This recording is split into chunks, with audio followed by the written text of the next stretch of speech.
তোমাদের জন্য আমানত রেখে দিলাম। এই দুইটা জিনিস যদি তোমরা আমানতকে রক্ষা করতে পারো, আঁকড়ে ধরতে পারো, তাহলে তোমরা পথভ্রষ্ট হবে না, বিচ্ছিন্ন হবে না, তোমরা বিপদের মধ্যে পড়বে না। দুইটা জিনিসের মধ্যে একটা হলো কিতাব আল্লাহ, আল্লাহর কালামকে যদি তোমরা মানতে পারো, সুন্নাত রাসূলের আমি নবীর সুন্নাতকে যদি তোমরা অনুসরণ করতে পারো, তাহলে আমি নবী ঘোষণা দিয়ে গেলাম তোমাদের কেউ পথভ্রষ্ট করতে পারবে না। সুবহানাল্লাহ।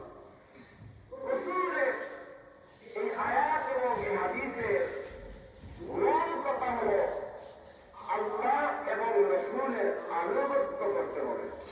আল্লাহর আনুগত্য, রাসূলের আনুগত্য এবং রাসূলের অনুসরণ করতে হবে। যদি করা সম্ভব, নবীজির ভালোবাসা পাওয়া সম্ভব। উলামায়ে কেরামরা বলেছেন, আকাবির হযরতরা বলেন, নবীজির ভালোবাসা ছাড়া জান্নাত লাভ করা যাবে না।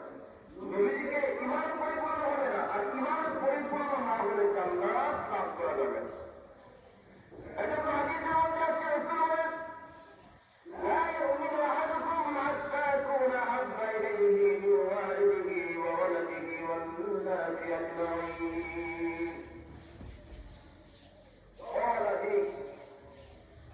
রাসূল বলেন, দুনিয়ার জীবনে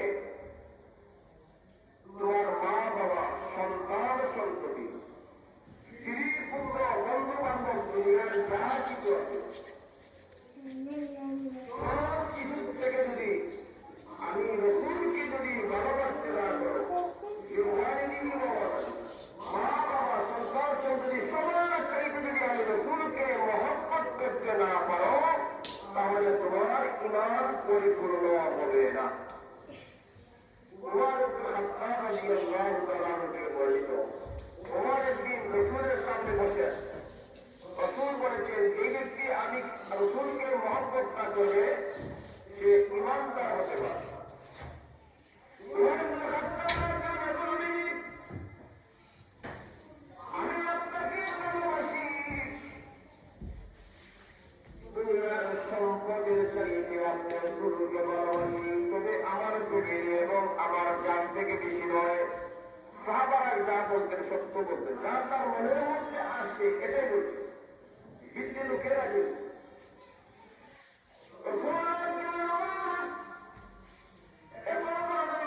তোমার ঈমান পরিপূর্ণ হয় নাই। এবার উমর বুঝতে পারলেন আরো কিছু বলতে হবে। এবার আমি আমার দুনিয়ার সব সম্পদের চাইতে, আমার পরিবার পরিক্রমের চাইতে, স্ত্রী পুত্রের চাইতে আপনাকে ভালোবাসি, কিন্তু আমার জানের চাইতে বেশি না। সুবহানাল্লাহ। এবার রাসূল বললেন, আমার পরিবার পরিবার নাই। এবার আমার কথা বুঝতে পারলেন, আসল কথা বলতে। এবার তোমার অন্তরের মধ্যে নবীর সব কিছুর চাইতে ভালোবাসা অর্জিত হয়ে গেল, অন্তরের মধ্যে ভালোবাসা বর্তমান হলো। এবার স্পষ্ট করলেন, আজকে বলেন, নবীজি আল্লাহর কসম করে বলি, আমার দুনিয়ার জীবনের সম্পদের চাইতে, আমার সন্তানের চাইতে, স্ত্রী পুত্র মা বাবার চাইতে, এমনকি আমি উমরের জীবনের চাইতে আপনি রাসূলকে বেশি ভালোবাসি। রাসূল বলেন, হায় উমর, আল-আন, এবার তোমার ঈমানটা পরিপূর্ণ হয়েছে। সুবহানাল্লাহ। এই রাসূলের ভালোবাসা অর্জন না করলে, আদর্শ অনুসরণ না করলে ভালোবাসা অর্জন হয় না, আর ভালোবাসা অর্জন করতে না পারলে পরিপূর্ণ ঈমানদার হওয়া যায় না। রাসূলের ভালোবাসার কয়েকটা পদ্ধতি আছে। উলামায়ে কেরামরা বলেছেন, আকাবির হযরতরা বলেন, রাসূলের সাথে যদি আপনার মহব্বত বাড়াতে হয়, আদর্শের মাধ্যমে রাসূলের মহব্বত বাড়ানোর জন্য 5টা আমল করতে হবে। 5টা আমল যদি কোনো মুমিন বান্দাবান্দি করতে পারে, ওই ব্যক্তি নবীজির সাথে অটোমেটিকলি ভালোবাসা আস্তে আস্তে বৃদ্ধি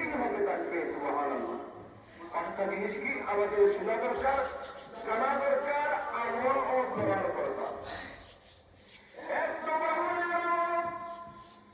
বিশ্ব নবী প্রতি সোমবারে রোজা পালন করতেন। এজন্য বিশ্ব নবীর ভালোবাসা অর্জন করার জন্য, বিশ্ব নবীর সাথে ভালোবাসা বৃদ্ধি করার জন্য এক নম্বর আমলের নাম হলো প্রতি সোমবারে রোজা পালন করা। এক নম্বর নবীর সাথে ভালোবাসা অর্জন করার পদ্ধতি হলো, এক নম্বর হলো প্রতি সোমবারে রোজা। নবীজিও প্রতি সোমবারে রোজা রাখতেন। নবীজিকে বলা হয় ইয়া রাসূলুল্লাহ, হাবিবাল্লাহ, প্রতি সোমবারে কন্টিনিউ রাখতে কেন রোজা রাখেন? নবীজি বলেন দুইটা কারণে আমি প্রতি সোমবারে রোজা রাখি। এক নম্বর কারণ হলো আমি প্রতি সোমবারে মিলাদুন নবী পালন করি। সুবহানাল্লাহ। মিলাদুন নবী, নবীজির এগুলো নবীজি পালন করেন। মিলাদুন নবী বলেন আমি মিলাদুন নবী পালন করি। এক নম্বর এই দিন আমার মিলাদ, আমার জন্ম, এজন্য আমি সোমবারে রোজা রাখি।